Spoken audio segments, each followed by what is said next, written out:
nunca vai entrar.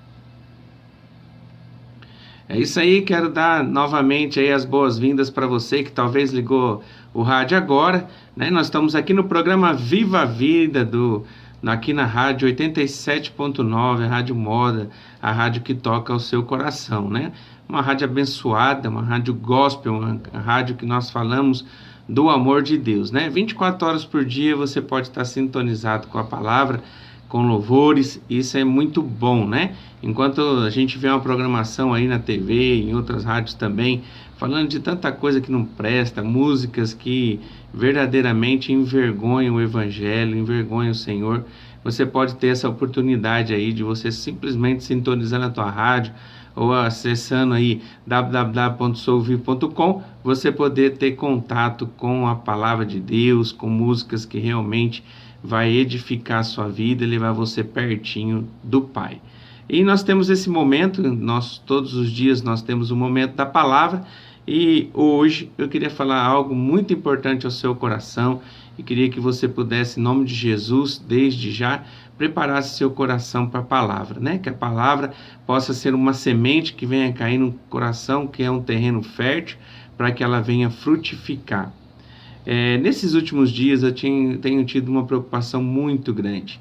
Infelizmente, a gente até estava conversando aqui, eu e José Ailton, antes de nós começarmos a programação, quanto que a gente tem visto a juventude, pessoas, não é só juventude não, pessoas também, homens, mulheres já formados, alguns até de idade avançada, levando uma vida que tem brincado com Deus, né? Tem levado uma vida totalmente longe da presença de Deus. Tem sido enganado pelo diabo, achando que os prazeres deste mundo são mais importantes do que o maior prazer de nós termos a nossa vida entregue nas mãos do Senhor, né? O diabo tem usado todo tipo de situação e todo tipo de coisas para que possa desviar a atenção das pessoas, para que as pessoas possam caminhar não no caminho onde o Senhor está presente, porque Jesus disse na sua palavra que ele era o caminho, a verdade e a vida, ninguém vem ao Pai senão por mim. Então não existe outro caminho. O caminho é Jesus, é você levar uma vida íntegra, uma vida diante do Senhor, uma vida boa, abençoada.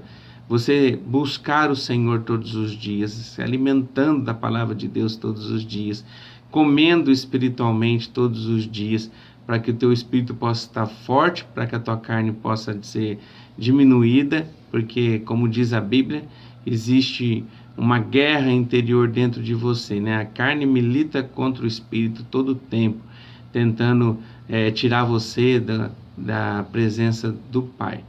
E eu tenho visto gente que infelizmente não tem entendido isso, não tem entendido o mundo espiritual, né? Tem fabricado um Jesus que não existe.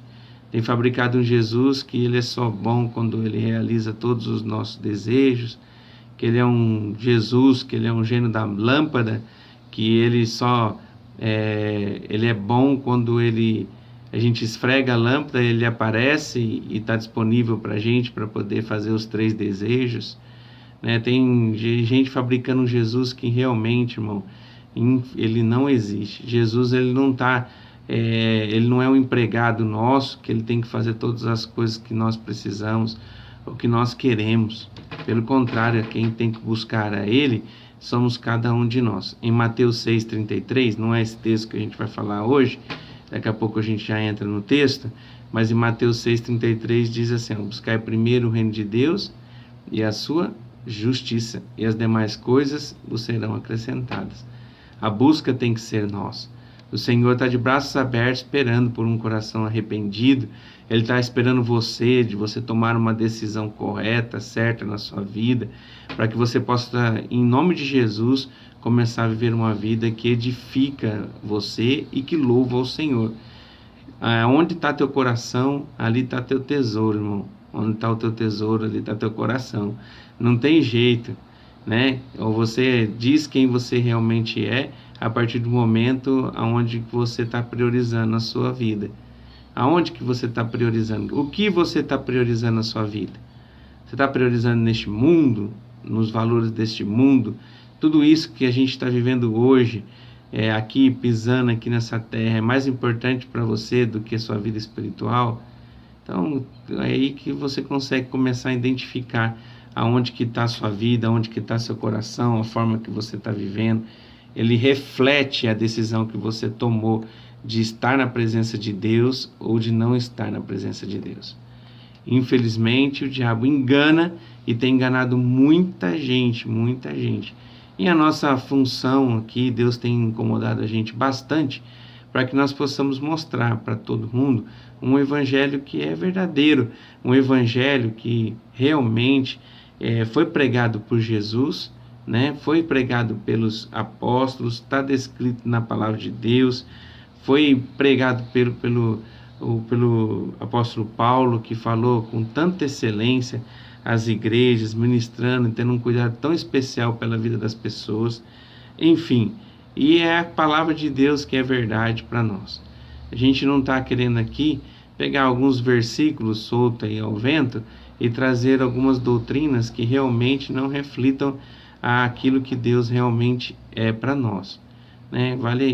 Vale muito a gente prestar bastante atenção nisso, porque o diabo está aí querendo nos enganar, nos tirar do foco, nos tirar da presença dele, mas em nome de Jesus nós vamos conseguir permanecer firmes. Uma vez eu já falei uma época aqui na rádio, mas acho que já faz algum tempo, e que eu estava numa pregação, eu era bem novo, eu estava, apesar de ter nascido na igreja, né, que meus pais, minha mãe era evangélica, meu pai católico, mas depois meu pai acabou entregando a sua vida verdadeiramente, porque ele, na verdade, apesar de estar na igreja católica, ele não tinha intimidade com o Deus vivo. E minha família, então, sempre foi evangélica, nós sempre fomos na igreja. Desde pequenininho, minha mãe sempre fazia esforço para que todos nós pudéssemos frequentar a escola bíblica dominical, a gente estar domingo lá no culto, para a gente poder aprender, né? Às vezes a gente até dormia no banco da igreja, porque é tudo pequenininho, nós somos em 3, mas a gente estava ali. Minha mãe ouvindo a palavra, meu pai às vezes acompanhando, e nós ali juntinho da minha mãe, mesmo sem entender muita coisa que o pastor estava falando, nós já estávamos ali tendo contato com a palavra. E domingo de manhã ali na escola bíblica, né, a gente estava sempre nas salinhas, aprendendo muito daquilo que Deus tem para nós. E a gente foi crescendo, e até que um dia realmente eu entendi tudo aquilo. A palavra de Deus tocou no meu coração de forma extraordinária, e eu abri meu coração para o Senhor e nunca mais eu larguei dele. O Senhor falou muito no meu coração, numa época ainda que eu estava na fase da adolescência, né? Vivi momentos difíceis, vivi momentos em que eu me afastei da presença de Deus, onde eu priorizei o mundo, priorizei as coisas que o mundo nos oferece, mas pela misericórdia do Senhor eu fui alcançado, e graças a Deus ainda existia o sopro de vida para que eu pudesse tomar a decisão por Jesus. E um dia eu estava na igreja, já firme no Senhor, eu vi um pastor que ele ministrava, e a mensagem que ele trazia é bem focada naquilo que nós estamos falando hoje, de nós vivermos o verdadeiro evangelho, de nós termos a certeza dentro de nós da salvação, e ele mostrava para a gente que muitas pessoas estavam sendo enganadas, né? Até frequentando igreja, até pertencendo, dizendo que pertenciam ao reino de Deus, mas que estavam vivendo uma vida onde Deus não era o seu rei, onde o reino não estava dentro de cada um, onde viviam uma vida longe da presença do Senhor. E ele disse algo que me chocou bastante, porque ele disse assim, que havia muita gente, inclusive na igreja, que estava perdendo a salvação por um palmo de distância. E quando ele falou isso, ele fez um suspense assim, e eu comecei a pensar, mas como que pode uma pessoa ela buscar a Deus e estar na presença de Deus, e por um espaço um espaço tão pequeno, de um palmo, que vai dar mais ou menos aí 20, 25 centímetros, dependendo do tamanho da tua mão, a pessoa possa perder aquilo que é tão importante para nós, que é a salvação? Eu não entendi. Eu falei assim, não, pastor, aí não sei não, o que ele está querendo dizer com relação a isso? Daí ele concluiu, irmão, dizendo assim, que esse um palmo é exatamente a distância aonde é da nossa cabeça até o nosso coração. Dá mais ou menos em torno de 20 a 25 centímetros. E é isso mesmo que acontece. Então, às vezes, nós carregamos na nossa cabeça um Deus, um Jesus, que nós vamos na igreja, nós louvamos o nome dele, nós levantamos as mãos, nós aceitamos o apelo do pregador, às vezes nós somos tocados a ponto de sair lágrimas dos nossos olhos, a gente começa a adorá-lo, a invocar o nome dele, a poder entrar na presença dele. Mas quando a gente pisa lá fora, daí as coisas começam a mudar, né?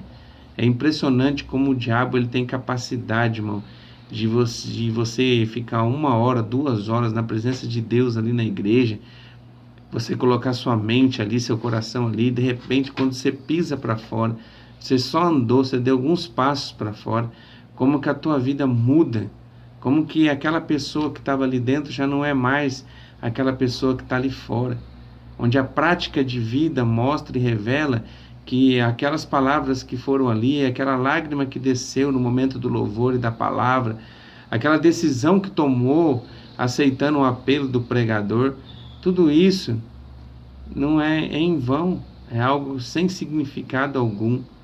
E tem muita gente que acha que está tudo certo, colocou na cabeça que é uma pessoa salva, que aceitou Jesus, que reconhece Jesus como Senhor e Salvador, mas na verdade no seu coração ainda está cheio de iniquidade, cheio de pecado, cheio de mentira, vivendo uma vida totalmente longe da presença de Deus.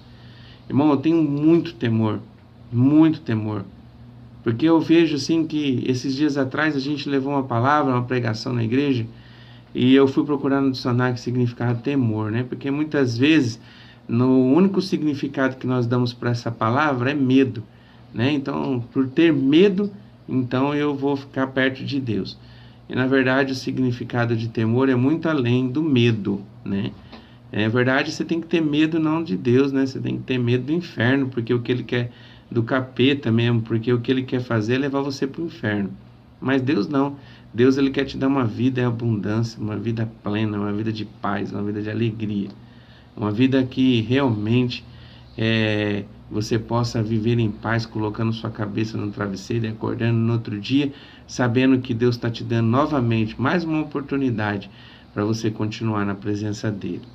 E infelizmente não é isso que tem acontecido, né? Infelizmente, irmão, não é isso que tem acontecido. Mas que você possa, em nome de Jesus, buscar a presença de Deus e realmente viver aquilo que Deus quer para a sua vida. Né? Que em nome de Jesus você possa viver o real significado da palavra temor. E que você possa temer a Deus. Que nessa manhã você possa decidir que em nome de Jesus você vai viver uma vida que você possa temer ao Senhor. O que significa temor? Então, primeiro medo, né, que está lá no dicionário, e a segunda parte do dicionário, então sempre traz alguns significados, né, porque é uma palavra que não é simplesmente sinônimo de outra palavra, mas ela tem um significado grande. Ela significa, se você pegar no teu dicionário você vai ver isso também, ela significa respeito e obediência. Então é muito respeito por alguém e obediência. Daí se você pegar no teu dicionário, pelo menos no meu tá assim, no finalzinho, daí tá em entre parênteses, em itálico, assim, mostrando uma outra letra, né, a letra deitadinha, tá escrito assim, adeus. Então é muito respeito, dedicação e você também ter obediência a Deus. Então isso que significa temor. Então que em nome de Jesus, que você possa ter esse temor, que você possa temer a Deus. E que você possa lembrar que você pode, irmão, em nome de Jesus, está sendo enganado pelo diabo. Você precisa avaliar a sua vida para saber se você realmente aconteceu grandes coisas na sua vida. Se realmente você tem vivido um evangelho da verdade. Se você tem colocado aquilo que está no seu coração também nas suas atitudes. Em Mateus capítulo 24, verso 13, a gente até semana retrasada, eu acho que foi, a gente meditou um pouquinho sobre isso, ele fala, aquele que permanecer será salvo. Então significa que o primeiro momento para você ganhar a salvação é você aceitar o Senhor Jesus como Senhor e Salvador. E a partir do momento que você reconhece Senhor Jesus como Senhor e Salvador, e você traz isso para o seu coração, a sua vida é mudada, você é aperfeiçoado em Deus. Daí as suas atitudes começam a mudar, muita coisa começa a mudar. Os seus valores começam a mudar. Aquilo que às vezes você nem achava que era errado, o Espírito Santo começa a te convencer e começa a mostrar para você que essa atitude sua não convém, que você está desagradando a Deus. Daí você entra num processo de você colocar a tua vida em ordem, tirando todo o lixo que você colocou e plantou na sua vida, e que você começa a limpar tudo aquilo para que a tua vida possa ser transparente, para que a tua vida possa ser uma vida abençoada, para que realmente o teu coração possa ser um lugar onde o Espírito Santo vai habitar e que possa ser uma casa linda, adornada, bonita, um lugar que é bom de se estar. E que em nome de Jesus, só que para isso depende de um esforço seu, depende de uma decisão seu. Eu nem acho que é esforço, irmão, porque se você decide verdadeiramente viver essa vida e entregar sua vida realmente para Jesus, não precisa nem de esforço para você viver uma vida plena nele. No começo pode até ser que necessite de um esforcinho, porque ainda você é imaturo, porque ainda você é uma criança ainda espiritual, porque ainda você está começando a conhecer esse Deus Todo-Poderoso. Mas depois, irmão, depois que você começa a ter uma vida plena, frequentando a igreja não salva ninguém, não é a igreja que salva, é Jesus que salva. Mas é na igreja, a igreja é restaurante de Deus para a tua vida espiritual. É ali que você se alimenta de Deus. É ali que você pode estar junto com os irmãos, onde você, nos momentos difíceis, você poder ali conversar com alguém, ouvir uma palavra que venha trazer conforto para o seu coração, que venha trazer entendimento para que você possa mudar suas atitudes e começar a viver uma vida plena em Deus. Então há necessidade de a gente estar inserido numa igreja, né? E você, em nome de Jesus, que você possa entender que aquilo que começou na tua cabeça, quando você abriu o teu entendimento para receber Senhor Jesus, que possa fazer toda a diferença no seu coração.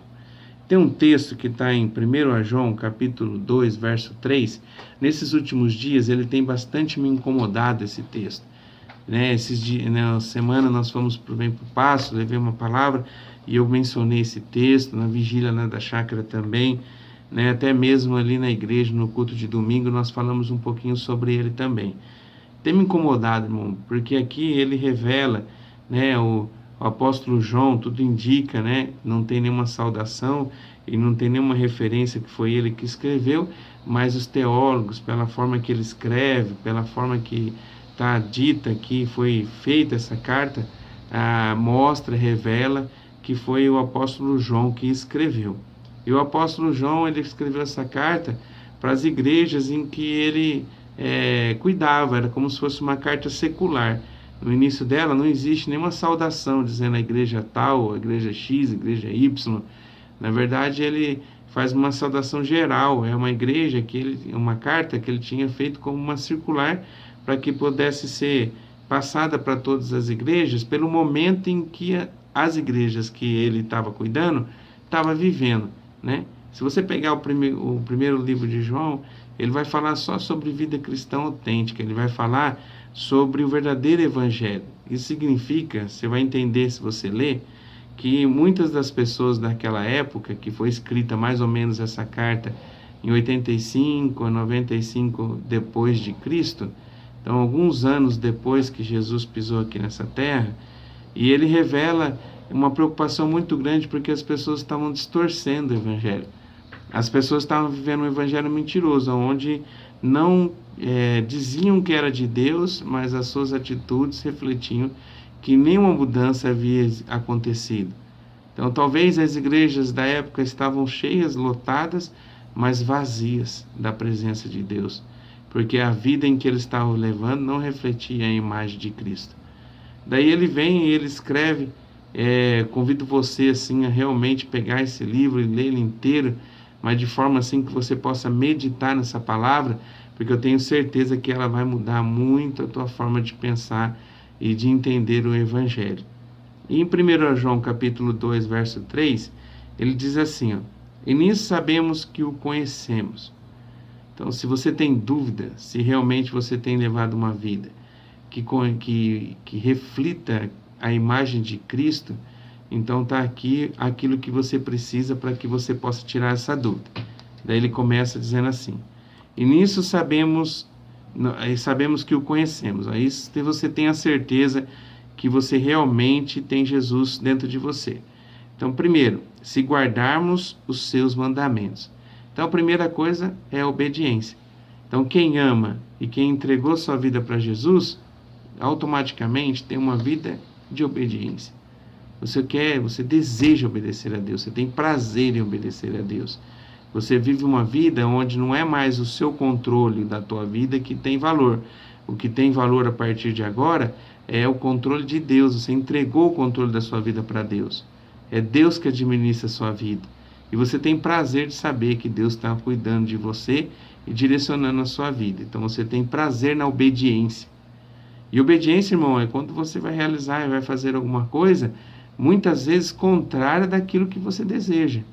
Porque você fazer algo que você acha que é certo, e alguém falou para você fazer, aquilo é o que você também concorda, isso é conveniência, porque você já sabe, você já queria fazer isso. Alguém te falou, você só somou a tua vontade com a vontade daquele que te falou, e você fez cumprir a palavra. Agora, a obediência é quando, mesmo quando você não deseja, quando tua carne grita, você obedece a Deus. Você tem prazer em obedecer a Ele, mesmo que seja contrário o teu desejo. O desejo do Senhor prevalece. Então, que o nome de Jesus possa entender isso nessa manhã. E nisso conhecemos, se guardarmos seus mandamentos. Aquele que diz, eu conheço, e não guarda os seus mandamentos, é mentiroso, e nele não está a verdade. Aqui está aquele grupo de pessoas que eu falei no início. Aquelas pessoas que aceitaram Jesus na sua cabeça, mas não no seu coração. Está aqui, ó. Aquele que diz que na cabeça dele ele é de Cristo, que ele aceitou Jesus, mas na verdade não guarda os seus mandamentos, então ele é mentiroso, está enganando a si mesmo, está mentindo para si mesmo. Na verdade, lá no íntimo, ele tem consciência que ele não está levando uma vida que realmente mostra a decisão que ele tomou em Cristo. É mentiroso. E eu queria fazer aqui um adendo, porque a palavra de Deus nos diz que quem é o pai da mentira? Satanás. Significa que se você leva uma vida de mentira, você tem um pai em comum. E esse pai é Satanás, não é o Deus, não é nosso Deus. Então, em nome de Jesus, que você possa guardar os mandamentos do Senhor, viver uma vida reta diante dele, buscando colocar em prática tudo aquilo que o Senhor sempre tem nos ensinado. Mas a qualquer que guarda a sua palavra, o amor de Deus está nele, e verdadeiramente é aperfeiçoado. Nisto conhecemos que estamos nele. Aquele diz que está nele, também deve andar como ele andou. Até aqui. Olha só, quando você aceita Jesus e você decide viver uma vida que reflita a imagem de Cristo, e você necessita e deseja perseverar no Senhor, algo acontece, você é aperfeiçoado. Então, para você avaliar se você realmente está vivendo uma vida autêntica, você tem que olhar para trás, irmão, e começar a ver. Como é que está sendo a tua vida hoje com relação ao ano passado? Será que você melhorou como pessoa? Será que você está vivendo de forma diferente que você vivia há um mês atrás? A sua autoavaliação do passado, ela sempre tem que ser melhor no presente, porque aquele que está em Cristo, ele é aperfeiçoado por Cristo. Você acaba se tornando cada vez mais uma pessoa melhor. Se você está regredindo, se você era uma pessoa melhor e hoje você está se tornando uma pessoa que não dá valor às coisas de Deus, está se afastando da presença de Deus, irmão, você tem que reanalisar de novo a sua decisão em Cristo. Você tem que pensar, algo está errado. Não dá para você continuar dessa forma. Que em nome de Jesus você entenda isso. Que a decisão sua em Jesus, ela muda a sua vida através de uma busca sua. Buscar primeiro o reino de Deus e a sua justiça. As demais coisas serão acrescentadas. Buscai primeiro o reino de Deus. Quem busca o reino somos nós. Eu aceitei a Jesus e vou buscar o reino de Deus na minha vida. E eu vou viver e permanecer nele firmes. Irmão, e não seja enganado. Tem muita gente que acha que porque tomou a decisão em Cristo Jesus, ele pode tudo, porque ele já tomou, e ele já é uma pessoa salva, porque ele aceitou o Senhor Jesus. A Bíblia realmente diz isso: aquele que aceitou Jesus como Senhor e Salvador, ele está com o nome escrito no livro da vida. Mas, irmão, aonde que você aceitou Jesus? No seu coração ou na sua cabeça? Porque se for simplesmente na sua cabeça, irmão, você vai voltar para uma vida de pecado, e o diabo vai ficar sempre te enganando. Ah, mas lembra, você tomou uma decisão em Jesus, você é salvo. E é salvo nada, irmão. É uma pessoa morna, que fala que é de Deus, mas não reflete a imagem de Cristo. Fala que é do Senhor, que tomou a decisão por Jesus, mas não deixou ser transformado por Ele. Daí a Bíblia vem, como a gente falou aqui, Mateus 24:3, diz, ó, o que permanecer até o fim será salvo. Então significa, irmão, que você pode até ter sido salvo no dia em que você estava no culto, no dia que você recebeu uma palavra, e o dia que você aceitou Jesus como Senhor e Salvador. Mas você deixou de permanecer, você deixou de viver o verdadeiro Evangelho. E conforme a gente leu aqui em 1 João, talvez a sua forma de viver torna você um mentiroso, porque nada aconteceu, você continua sendo a mesma pessoa, cheia de pecado, cheia de iniquidade. A única coisa é que você está se enganando a si mesmo, achando que você tem Deus. Mas hoje, em nome de Jesus, essa palavra possa ficar no seu coração. É uma palavra dura, mas é a palavra necessária, né? A gente precisa, irmão, refletir a imagem de Cristo. A decisão que você tomou em Jesus, você tem que seguir até o fim. Você tem que ser aperfeiçoado todos os dias. Não dá para você ser a mesma pessoa hoje e a mesma pessoa amanhã. A pessoa de amanhã, ela tem que ser melhor que daquilo que você é hoje. Que em nome de Jesus, que você possa viver esse verdadeiro Evangelho. Reflita. E o melhor de tudo, irmão, melhor de tudo, é porque Deus ainda nos dá chances, né? Hoje talvez pode até ser a tua última chance, mas que você vai ter chance para que você possa consertar a tua vida, você vai. O problema é que nós não sabemos a hora que nós vamos nos encontrar com Jesus. O Pico estava dizendo aqui do seu tio, que faleceu essa semana, né? Saiu de casa, tudo certo, tudo bem, feliz da vida, foi fazer um frete lá para outro estado, e de repente ele começou a passar mal, já foi para São Paulo, já entrou numa mesa de cirurgia, e pouquinho tempo depois já chegou a notícia que ele tinha falecido. A gente não sabe. Jesus pode voltar e buscar a sua igreja inteira. Jesus pode voltar hoje para mim e para você. Agora, aonde você vai morar vai depender da vida que você está levando. Será que você realmente aceitou o Senhor Jesus como Senhor e Salvador? Não brinque com a tua vida, irmão. Em nome de Jesus. Se existe o sopro de vida em você, ainda há esperança. Se você levou uma vida totalmente errada, você está ouvindo hoje essa palavra, e você está vivendo uma vida totalmente errada, desconcertada, uma vida focada nos prazeres carnais, uma vida que foi roubado de você a paz, a alegria, e a alegria vem só naquilo que o diabo te oferece, que é uma alegria momentânea, temporal, e ele ainda cobra caro por essa alegria. Hoje chegou o dia de você mudar a história da sua vida, porque há esperança, há chance para você. No mesmo livro, em 1 João capítulo 1, verso 9, ele diz assim: se confessarmos os nossos pecados, Ele é fiel e justo para nos perdoar os pecados e nos purificar de toda injustiça. Então hoje há tempo para você, irmão. Reflita, pense, se conserte com o Senhor, fale com Ele, confesse os seus pecados. Não precisa confessar para mim, não. Não precisa confessar para ninguém, não. Confesse para Deus. Deus quer ouvir de você. Fale para Ele aquilo que você fez de errado. Deus te viu, mas Ele viu o que você fez, mas Ele quer ouvir pela tua boca. Fale com o Senhor em nome de Jesus. Entregue a sua vida verdadeiramente a Ele. Busque o verdadeiro arrependimento. Arrependimento significa mudança de atitude. Aquilo que eu fazia, eu não vou fazer mais. E que em nome de Jesus você possa ter uma vida plena em Deus. Eu queria convidar você agora para que você pudesse fechar seus olhos e para que nós possamos orar.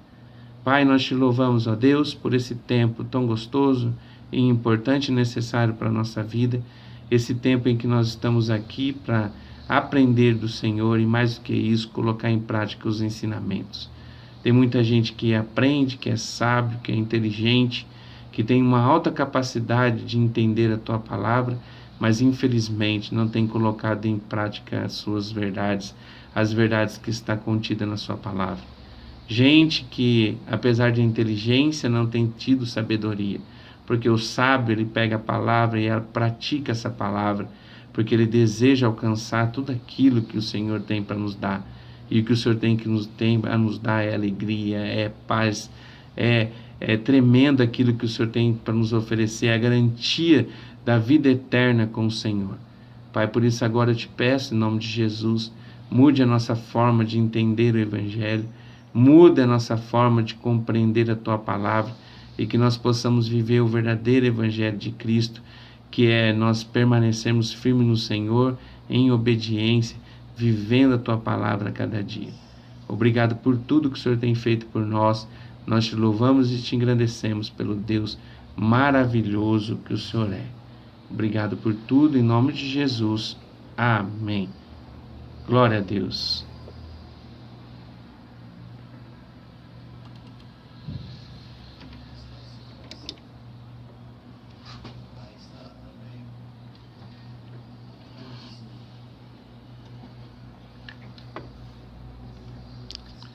É isso aí, galera da casa, né? Mais uma palavra para a gente poder aprender um pouquinho mais.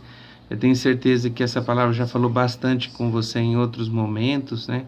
E a gente volta a falar nela de novo, e se precisar, vamos falar mais uma vez dela, porque essa é a minha grande preocupação, a gente fazer valer a pena o sacrifício de Jesus. Hoje de manhã o Chico mandou uma imagem de Jesus assim crucificado, e ele escreveu embaixo, né? Faça valer a pena o sacrifício de Jesus. Ontem nós falamos sobre isso na mesa, né? Nós falamos sobre a gente fazer valer a pena o sacrifício. Então, em nome de Jesus, que você possa mudar a tua forma de viver. Você não está aí por acaso, Deus te levou, porque Deus quer mudar a história da sua vida, mas depende de um esforço teu, depende de uma atitude tua. E em nome de Jesus, que você possa viver o verdadeiro Evangelho. Que você possa ter Jesus, não simplesmente na tua cabeça, mas que você possa fazer com que teu coração possa ser dominado totalmente por Ele, mudando sua atitude, sua forma de ser, e você entrar num processo de aperfeiçoamento, sendo cada vez mais parecido com o nosso Deus, sendo mais parecido com Jesus, né? Jesus veio nessa terra para nos ensinar a viver. Então pegue os ensinamentos dele e coloque em prática na sua vida. Viva o verdadeiro Evangelho. Deus abençoe a sua vida, que você possa fazer dessa teoria, dessa palavra, uma prática de vida já agora, onde você vai sair, que você vai ter a tarde toda para pensar, para refletir, que você possa fazer isso, ser verdade na sua vida. Obrigado por você estar ouvindo, obrigado por você estar aí, porque eu sei que Deus tem um propósito na sua vida e eu